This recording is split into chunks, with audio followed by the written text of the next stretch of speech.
Entonces, bueno, están aquí Miguel Ángel Aguilar y Pilar Cernuda porque hace 50 años, a diferencia de nosotros, ellos ya estaban informando en las circunstancias en las que se podía informar en aquel momento, que no se parecen en nada a las que tenemos ahora. Pero hay baremos, es decir, sí. Yo era una currita. Sí. Y estoy encantada de estar aquí con uno de los 3 jefes de la banda. Claro, no, es que hay clases. O sea, Miguel Ángel ya era Miguel Ángel, Yale y Pepo Neto. Eran, no me vas a desmentir, eran los que negociaban todo el cotarro, los que intentaban colarse en la planta donde estaba el caudillo, los que primero estuvimos en el Pardo y luego en La Paz, porque en el Pardo éramos muchos menos.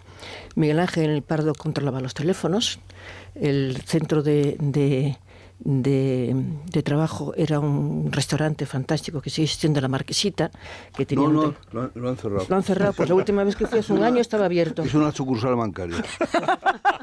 Mira, pues hace un año fui más o menos a tomar un venado estupendo que había. Como todo. Pues tenía un teléfono público y Miguel Ángel tenía un acuerdo con la dueña, que era un encanto además. La dueña estaba siempre pegada al teléfono. Sí. Y con la radio puesta, y escuchando el parte del equipo médico habitual. Y según si Franco mejoraba, cogía la banasta de siempre para encargar el pan. Si Franco se agravaba, 4 banastas, para hacer más bocadillos, porque ya calculaba. O sea, si empeoraba Franco, iba más gente a... Claro. Entonces, ella estaba al tanto para acomodar la solicitud, la demanda de pan, según la gravedad del pan. Ella controlaba el pan y tú controlabas el teléfono de acuerdo con ella. Yo te caía bien en aquella época y yo cuando les daba a hablar Miguel Ángel me daba una ficha y podía hablar por teléfono con la agencia. Y otros tenían que irse a casa o hacer una segunda jugada, que era ir a cualquier casa del Pardo y pedir, por favor, mire usted, yo soy periodista, y entrar, y te dejaban llamar, pero la Marquesita eras tú. No estábamos bien vistos, porque, claro, la mayoría de la gente eran antiguos de la Guardia de Franco, no sé qué, en brigada, otro no sé cuál. Yo me acuerdo que la primera vez que fuimos al Pardo, porque fuimos los primeros en enterarnos, porque nos enteramos en un bar, como decía este amigo Anciones, las noticias no van a la redacción, las noticias están en los bares. Entonces, siguiendo esa consigna, estábamos siempre en los bares y trabajando, claro. Naturalmente.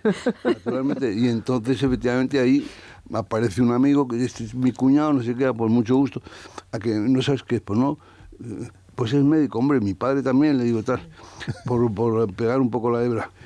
¿A qué no sabes de dónde viene? Pues supongo que debe haber algún paciente, eran las 11 de la mañana. Viene del Pardo. Franco tiene flebitis. Esto era el 9 de abril de 1974. Entonces nos fuimos al Pardo. Merodeamos, no vimos nada, los de a pie, los de a caballo, no se notaba nada, nos vamos a comer. Y en ese momento...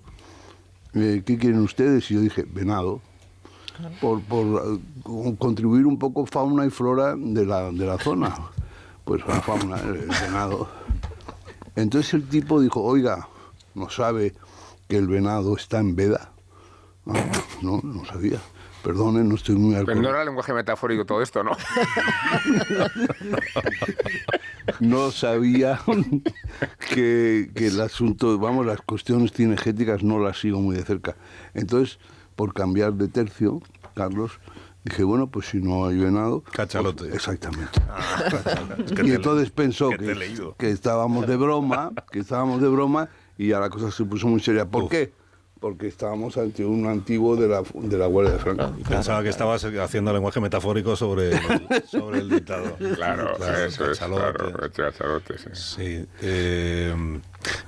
A ver, en el Pardo, ¿qué noticias recibíais? Pues estabais allí esperando a ver si se sabía algo, pero alguien contaba lo que estaba pasando. Por ejemplo, cuando estáis en el Pardo... ¿os enteráis ya allí de cuando a Franco le han tenido que intervenir en el mismo Pardo, en una sala que habilitan allí malamente como quirófano y que no cabe la camilla por la escalera y entonces lo tienen que bajar envuelto en una manta desangrándose? Sí. ¿Todo eso os enteráis ya allí? Eso sí. Primero nos enteramos había dos partes médicos al día, uno por la mañana y otro por la tarde. Y entonces estamos todos con los transistores. Ahora era la época de los transistores. ¿Leídos por quién? partes médicos. ¿Cómo se llamaba aquel? Lozano Sevilla, Que era un periodista y trabajaba en la casa. Compatibilizaba ser taquígrafo de Franco, ¿con qué? ¿Con qué misión? Era jefe de bueno, que dabas comunicados de Franco. Con retransmitir las corridas de toros de televisión española. Es verdad, eso no me acordaba yo. Entonces, Otra metáfora. Eso no me acordaba yo. Eso no me acordaba. Venado, toros, tienes de todo, Rubén. iba diciendo, el toro está muy herido, Sí, eso es. el toro busca las tablas. Barbeando las tablas. Pero eso lo dirían. Yo ya me he perdido si habláis pero de eso toros. fue- o de Pero eso lo Franco. dirían las corridas Claro, de toros. pero a mí me sonaba, a Franco está muy herido, Franco busca las tablas. No, pero en el Pardo, como dice Miguel Ángel, había una barbaridad de familias vinculadas con el Pardo y con la Guardia de Franco, y sabían lo que estaba pasando, pero muy superficialmente. Pero los partes, inmediatamente, todos teníamos, en cuanto dábamos partes médicos, intentábamos indagar entre aquella gente que ya hemos conocido. Es que nos hemos pasado días en el Pardo con un frío pelón que te mueres, y allí estábamos. Y sabíamos todo. Lo que hemos sabido después era lo de que lo sacaron envuelto, era una alfombra, no era una manta. Una alfombra. Era una alfombra, porque yo te lo contaba antes, tuve la oportunidad, cuando estaba escribiendo el libro del 25 aniversario de la muerte de Franco, conocí a quien estaba con él en el momento en que se muere. Y además, lo conocí circunstancialmente, además, y ante mi sorpresa... En un bar. No, lo conocí en una casa familiar, te hablo en el año 25 años después, es decir, en el año 2000, cuando estaba preparando un libro sobre el 25 aniversario. Este era un señor que se llamaba Antonio Galvis, que era encantador además, que era militar, era ayudante de Franco, y le tocó de guardia esa noche. Entonces yo, cuando me enteré que era, insisto, le conocí en un almuerzo, conseguí luego verle. Él ya sabía que era, porque estaba escribiendo un libro, y la persona que nos había hecho de intermediario ya le había contado que quería hablar con él. Y entonces a mí me asombraba, estuve 3 o 4 días viéndole, el detalle con que me contaba aquellos días de últimos de Franco. Y entonces ya el 3er o 4º día le dije, pero ¿cómo es posible que recuerdes cómo iba vestida Carmen Franco? La bronca que tuvo con su marido, las palabras que le dijo, qué ayudante estaba aquel día en el Pardo por la noche, en el Pardo no, en La Paz. Y entonces vuelve con un tocho de páginas y dice, los años que estuve con Franco, le llamaba el general, me parece, el generalísimo, yo cuando llegaba a casa por la noche tenía todo. Lo escribía inmediatamente para que quedara constancia. Todo, era un tocho de folios. Y digo, ¿tienes el día, la noche de la muerte de Franco? Dice, sí, claro. Y me los trae, y le pedí los 4 o 5 folios que tenía, que los publiqué en aquel momento, vamos, en el libro, y he traído la noche de la muerte en el que cuenta el momento exacto, si quieres, cómo fue, qué pasó esa noche ahí. Es un minuto de lectura, y las instrucciones que tenían sobre qué tenían que hacer en cuanto a alguien les reconociera que había fallecido, cuánto tiempo tenían que guardar la noticia, a qué persona tenían que llamar, cómo se iba a dar la información al Pardo. La operación Lucero. No, eso fue milimétrica. Él ni sabía lo que era la operación Lucero, ni lo sabía. Él lo que sabía eran las instrucciones. La cumplía sin saberlo. Claro. Sí, no, bueno, él lo que hizo es, yo tengo tantas instrucciones. Tiene que pasar 1 hora y cuarto desde que se muera. La llamada que tengo que hacer es a fulano. O sea, lo tengo, si quieres os lo leo. Búscamelo. Porque lo tengo aquí marcado, que lo he cogido esta mañana. Búscamelo. Y es con la hora exacta en que murió, entre otras cosas. Que hay otra parte muy interesante de esta historia que no sé cuánto sabíais en aquel momento de la rivalidad entre Vicente Gil, que es el médico que había tenido Franco toda la vida y que era más franquista que Franco. Y que le echó. Y que se consideraba casi parte de la familia. Tú fíjate, y el yerno de Franco, Martínez Bordiú, que era el moderno de la época y quería controlarlo todo. O sea, ahí estaban a matarse. Lo sacó casi a puñetazos a Vicente Gil.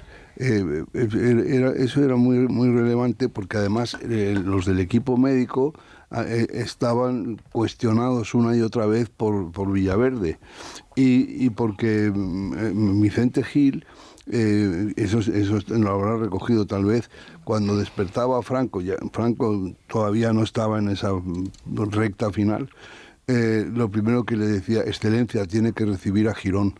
O sea, era una obsesión de que recibiera a Girón de Velasco. Entonces, el tema de Vicente Gil es que cuando vuelve de Filipinas, porque a todo esto, la enfermedad de Franco, la primera, se destapa con el Marqués en Filipinas, en el concurso de Miss Mundo, que era muy importante contar con la opinión y el voto del Marqués de Villaverde. Entonces, por mucho que quiera adelantar su vuelta, pues tarda un día y medio o algo así en llegar. Y se enfrenta muy violentamente con Vicente Gil. Y el Marqués, por ejemplo, consigue, impone que no figure la palabra... Infarto. No. Úlcera. Parkinson. Bueno, que tenía de todo. También. No, pero del Parkinson, los médicos quieren que conste lo del Parkinson porque eso tiene sus contraindicaciones en el tratamiento y tal. No quieren que figure de ninguna forma, que no puede ser. Y entonces los médicos se van y depositan en una notaría todas sus objeciones a la versión oficial que se estaba dando. Y estamos con el notario. Sí, estamos con el notario. Tu libro, por cierto, lo cuenta muy bien, el libro de Miguel Ángel, que lo he leído estos días. Franco era tan amigo de Vicente Gil, se dirigía siempre a él Vicentón. Sí. Vicentón llamaba Vicentón siempre. Presidente de la Federación de Boxeo, sí, ¿te acuerdas? Sí, y era un tipo muy simpático. Mi madre, que era médico, le conocía mucho y siempre decía que era un tipo muy simpático. Pues os cuento, si queréis, lo que pone. Y cuando deja Galvis de ser esa noche, médico, no me deja, que esto es muy bonito, cuando deja de ser médico de Franco, sí, recibe un obsequio de doña Carmen, que le regala una televisión vieja. Ah, sí, y lo cuentas en tu libro. Y lo cuenta en sus memorias. Vicente Gil dice, 40 años de servicio y me regalan una televisión usada. Sí, cuenta Antonio Galvis esa noche, ¿no? El día... Era jueves. Este es el momento de la muerte exacto, ¿no? Sí, y lo cuento textual, su diario, lo que tenía escrito en su diario, que como os he contado me dio la fotocopia. Dice, hacia las 2:30, es decir, la madrugada, dejo a Manolo Llaneras al frente del servicio. Manolo Llaneras es uno de los ayudantes de Franco. Me voy a un cuarto cualquiera. No teníamos cuarto, era un dormitorio. Todo esto es en La Paz. Me quito la guerrera y los zapatos y me acuesto, pero no puedo dormir. Entra Llaneras en mi cuarto. Mi teniente coronel... Levántese, que aquí pasa algo raro. Miro el reloj, son las 3:40. Las 4:20, pone él, de la madrugada. Me calzo y pongo la guerrera. Ha muerto, me dice... perdón, es que me salta una página. Me calzo y me arreglo. Me encuentro en el hall con Pozuelo, que sale de la UBI y me dice, ha muerto. No he reaccionado cuando sale Vitalaza, sudoroso, que me dice, Vitalaza era un médico, el masaje cardíaco no ha servido para nada. Llaneras acaba de ordenar el cierre de las puertas y la intervención de teléfonos. Apruebo sus medidas y empiezo a actuar según la orden recibida. Llamo a Sánchez Galeano, a Gavilán y a Fuertes, el personal de Franco que estaba en Pardo. A todos los digo mismo, mi general, ya. Luego llamo a Leus, que debe ser un otro servicio. Miro el reloj y le digo, Fernando, a las 5:15. Cierro comillas, que es el final del plazo convenido de 1 hora y cuarto de margen. Leus tiene que ayudar a los demás ayudantes. Me avisan de que Cristóbal se quiere ir al Pardo. Voy a su dormitorio, se está vistiendo de luto. Y le digo que no puedo permitirle salir, y menos vestido de luto, hasta que llegue el presidente, que es a quien tiene que avisar Sánchez Galeano. Le llevo a nuestro despacho y le pongo personalmente con el Pardo por teléfono. Le da escuetamente la noticia a su mujer y luego yo hablo con Mañeru, que es otro del personal de allí, ordenando al telefonista, que es como los mejores, que sea sordo y mudo. Es decir, él muere a las 3:40 y la instrucción es tenerlo 1 hora y cuarto sin dar la noticia para que se ponga en marcha todo el procedimiento. Entonces lo cuenta más detrás, se avisa primero al embalsamador, viene el embalsamador y luego ya viene doña Carmen, viene su hija Carmencita, como le llama él, y es todo ese proceso de esa noche, y luego ya toda la parafernalia de que aparece el gobierno en pleno, aparece la familia, ya se prepara todo, la misa se prepara que haya una misa funeral en el propio El Pardo, una misa esa noche, dicen que tiene que ser Tarancón, la familia no quiere que sea Tarancón, en fin, todo lo que es esa noche. Pero ahí cuenta específicamente las instrucciones que tenía para cómo tenía que ser. Y luego también cuenta descriptivamente la operación del Pardo, que había sido 15 días antes, que es cuando cuenta que sale mal, que ya dice el equipo médico aquí no podemos seguir atendiéndole a pesar de este quirófano que hay de emergencia, y lo sacan, pero no saben cómo sacarlo porque hay una escalera, entonces utilizan una alfombra del Pardo para ponerlo en ¿cómo se llama? Sobre una camilla. Como una camilla, y como la escalera está llena de sangre de Franco que le iban llevando ya hacia La Paz, en fin, que fue una cosa terrible, muy terrible. relevante. Es una película de Tarantino, perdón, ¿eh? Es que, oye, tal como lo contó esa noche él en su esto, que es lo que yo he leído, era Tarantino, ¿eh? Las señoras fregando para que no quedara ninguna huella en la escalera. Y que movilizan tal cual, ordenan a los soldados que se vayan a La Paz a traerse equipos. Claro, para limpiar todo aquello. Improvisar un quirófano, pero falta luz, y entonces hay que ir a buscar focos, y cuando conectan los focos se va la electricidad del Pardo porque no está pensado para enchufar los focos. Bueno, entonces, pero ya muere. Y entonces muere. Una de las cosas que... una de las cosas que se pone en marcha es... Nos destripes la película. Hay que buscar la lápida. esa es otra, sí. Bueno, que no saben dónde está. No saben lo que pasamos. Sí, porque Al decir tú que Franco había ido un día de visita al Valle de los Caídos, estaba puesta ya su lápida al lado de la de José Antonio, entonces le había parecido que daba mala suerte ver allí la lápida, entonces dijo que retiren la lápida, ya cuando me muera que la vuelvan a poner. Sí. Y cuando se muere dicen, ¿y la lápida quién la tiene? Y entonces nadie sabe dónde está la lápida de Franco. Está la lápida? Y se ponen a buscar allí entre los profesionales de la zona, digamos, El sector. hasta que la encuentran. Me acuerdo al decir al fin se muere. Cuando la llamada que le hacen a Carrillo para decir que Sánchez coge el teléfono, sube el teléfono a las 5 de la madrugada en su casa en París, donde estaba exiliado, y coge el teléfono a Carmen, su mujer. Y entonces lo que le dicen exactamente es: esta vez ya se ha muerto. Y entonces ya el señor que le avisaba quién era, recuerdo que me lo contó Carmen, pero no sé quién fue, cuelga el teléfono nada más. Y entonces Carrillo, que estaba oyendo la llamada, dice: ¿qué ha pasado? Dice que esta vez sí se ha muerto. Es decir, porque los rumores de que había muerto, llevábamos más de un mes oyendo todo constantemente: se ha muerto. Sí. Luego no hacían más que recoserle el intestino, es lo que hacían. Hay una cosa, Carlos, que te lo dejo dicho para que cuando aparezca, por si te parece que vale la pena que vuelva. El asunto es que yo, al mismo tiempo que escribía para una revista recién salida y tal, en cuya preparación había intervenido, que se llamaba Posible, y salió para hacerle la competencia a Cambio, pues al mismo tiempo escribía para la Libre Belgique como corresponsal suyo en Madrid. Entonces vivía en una esquizofrenia, porque lo que podía contar, lo que tenía que contar para Bruselas no lo podía contar aquí, y las cosas que contaba aquí no les interesaba para nada en Bruselas. Entonces, porque la prensa extranjera tenía una relevancia enorme, y la prensa extranjera era además a la que nos agarrábamos siempre como una defensa, porque, como le dijimos alguna vez a algún agente de la policía: oiga, señor agente, no nos maltrate, no se pase, porque cualquier empujón, cualquier mal modo con nosotros se va a saber en Roma, en Nueva York, en Londres, en París, y le puede costar a usted un expediente disciplinario. Nosotros no somos torturables, le decíamos, porque tenemos el amparo de la prensa extranjera. Eso era así. Fíjate, hablando de prensa extranjera, cuando yo vivía en Estados Unidos, que fue del 72 al 74, fui a ver el New York Times. Y me impresionaron muchas cosas, entre otras que tenían ordenadores. Y la segunda que me impresionó, que eran redacciones abiertas. Yo estaba aquí en unas redacciones en que había un despacho para el director, había un sitio para el redactor jefe. Despachitos. Sí, despachitos.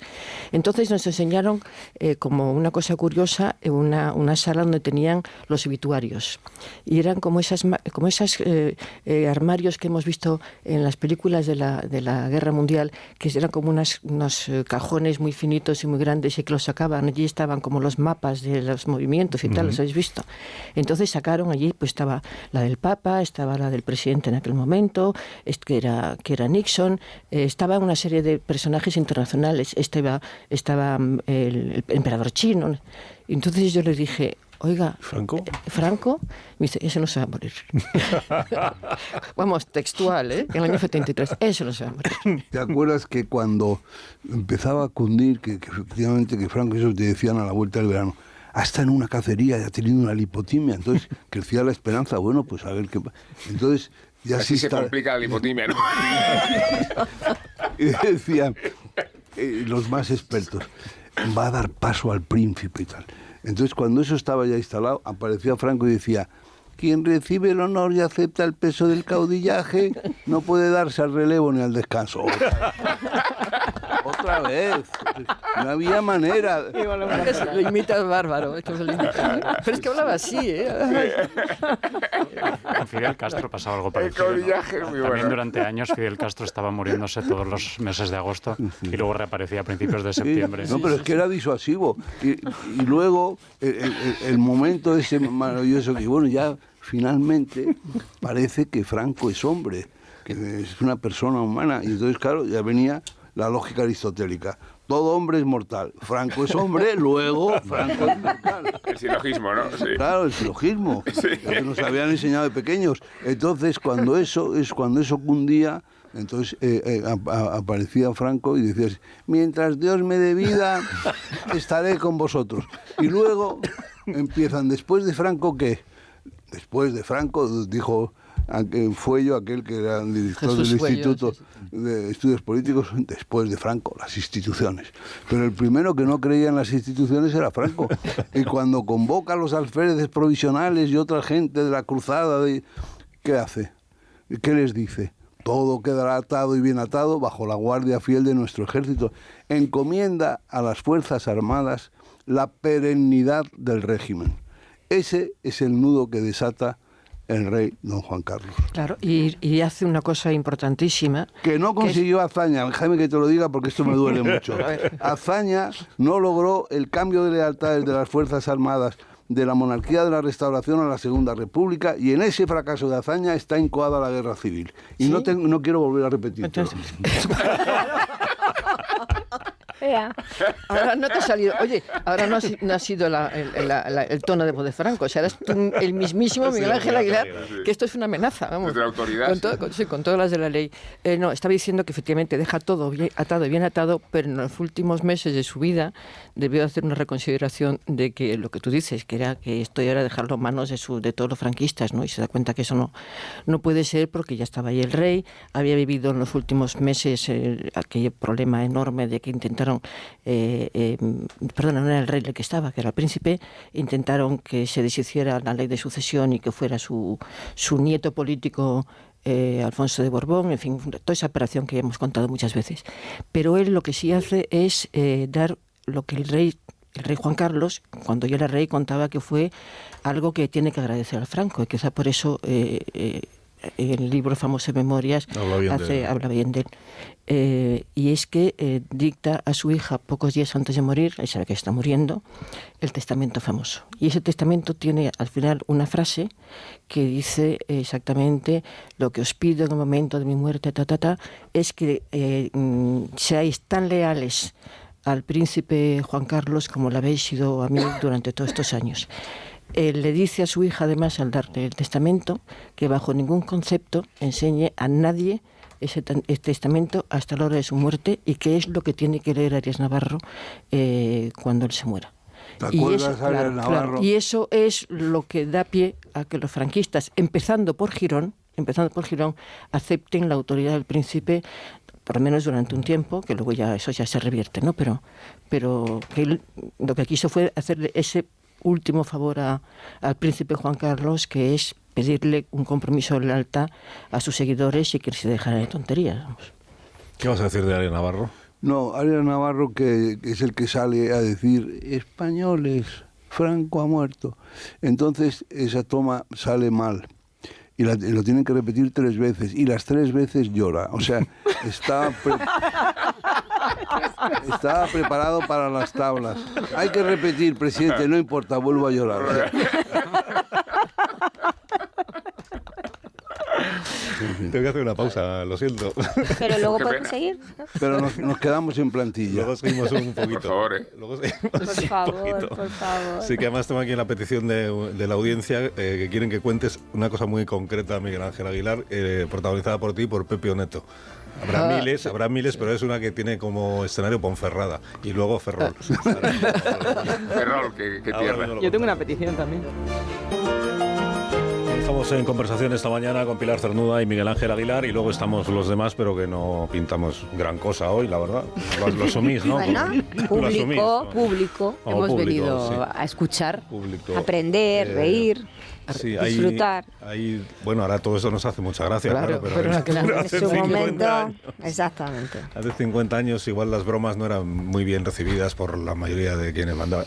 Bueno, ahora tampoco las bromas. Bueno, entonces hay dos cosas que no me habéis contado todavía y que los oyentes piden. Una, lo de la profundidad a la que fue enterrado Franco. O sea, ¿por qué se incumplió? Él había estipulado que él tenía que ser enterrado a 8 metros de profundidad, no sabemos por qué. No se sabe, ¿no? Eso no lo he investigado, no sé por qué, pero estaba así dispuesto que tenía que estar enterrado a 8 metros. Entonces, cuando llega esta cuadrilla que está trabajando, de la que hablábamos antes, en el Palacio de la Zarzuela, haciendo algunas obras menores, reciben el aviso, el constructor, Joaquín Vázquez: oye, no los mandes esta mañana, no los mandes a la Zarzuela, mándalos al Valle de los Caídos porque tenemos que poner en orden la tumba de Franco. Y entonces, pues empiezan a excavar, porque la excavación no estaba hecha, y cuando llegan a un poco más de 4 metros, se encuentran una conducción de aguas fecales, y entonces interrumpen ahí la excavación y dejan a esa altura o a esa profundidad. Esto de la altura y la profundidad es importante, ¿no? Te cuento una cosa de Carlos Luis Álvarez, genial. Cuando llega al ABC, le ponen a corregir los sucesos. Usted, Carlos Luis, corrija los sucesos de un tal Carpentier, que era el de sucesos. Y entonces ve un titular que dice: muere al caer a un pozo de 6 metros de altura. Y entonces Carlos Luis le dice: será de profundidad. Y dice el Carpentier, dice: yo es que escribo desde el punto de vista del muerto. Bueno, escribo desde el punto de vista del muerto. Entonces, Franco se quedó a medio enterrar, Sí. se incumplió la norma, digamos, Sí. establecida, se quedó a medio enterrar para preservar la conducción de aguas fecales, Claro, que porque parecía prioritaria. era una obra mayor ya ponerse a desviar la conducción aquella. Y luego, y además te digo que eso es importante, que podríais ir a hacer un gran reportaje. Tú sabes que en el Valle de los Caídos hay un laboratorio de mareas terrestres. ¿No lo sabías? No, es que no. Tampoco, no. Bueno, pues te mandaré sabía. la documentación. Uno, De mareas terrestres. un laboratorio de mareas terrestres. Se levanta una trampilla en el presbiterio y aparecen unas escaleras y bajas por ahí y hay un laboratorio de mareas terrestres. Luego hablamos del laboratorio si quieres. Y otra cosa que hay es un punto de observación de la gravedad absoluta, que en el universo entero me parece que hay media docena. Entonces, cada cierto número de meses vienen unos tipos procedentes del sitio más recóndito y se instalan ahí unos días y comprueban que la gravedad absoluta está donde debe de estar y ya se van. Pero esto sucede en el Valle de los Caídos. Y déjame todavía, ya para que sigas, pero déjame que todavía te diga una cosa. Entonces, sacamos a José Antonio Primo de Rivera del Valle de los Caídos, oye, que dio gusto, nadie se molestó, la familia cogió los restos, los llevó al cementerio de San Isidro y aquí no ha pasado nada y se acabó. Pero se hizo el gran montaje, la gran hazaña por la que quiere ser recordado el presidente del gobierno, porque él consiguió sacar a Franco del Valle de los Caídos y demás. Pero yo le he dicho a algún ministro del gobierno, y estoy insistiendo, hombre, visto el éxito, luego hay gente que no tenía la edad, que estaba en el colegio, que no lo vio, que su padre no tenía televisión, y toda esta gente se ha quedado sin ver ese espectáculo maravilloso. ¿Por qué no hacéis esto todos los años, como el Viernes Santo? Se busca una fecha, el 20 de noviembre, Entonces se saca un féretro, pero para evitar la huella de carbono, nada de helicóptero, a pie desde Cuelgamuros hasta hasta Mingorrum. Para sacarlo todos los años, lo tienes que volver a meter después. No, bueno, hombre, tampoco, es decir, acuérdate, sale Jesús el del gran poder, sale crucificado, sale, no sé, o sea, se hace, digamos, un simulacro, vale, pero sí. con peso real, con ataúd real y a pie. ¿Te parece bien? A mí me parece muy bien. Vas a tener que venir otro día para contar lo de Ponferrada y Ferrol, porque nos hemos quedado sin tiempo. Bueno, ¿Y cómo era perdóname. ¿Cómo era eso de que los periodistas que cubrían un consejo de ministros en Ferrol os pagaban por...? Sí. O sea, sí, señor. Yo no he cubierto, pero había sí, que pasar por el gobierno civil, y te daban 10.000 donde pesetas. te daban un viático. Y entonces, claro, sí, 10.000 pelas. Entonces era un disparate. Entonces nos parecía, primero, que había que coger el dinero, y segundo, que no debíamos dejar rastro por esto que estamos viendo ahora de Coldo y todo eso, ya anticipándonos. Entonces, para no dejar rastro, pues hacíamos firmas simuladas. Yo firmé Luis María Anson. Y Pepe Oneto firmó Luis Apóstoa. Y cogimos las dietas y para casa.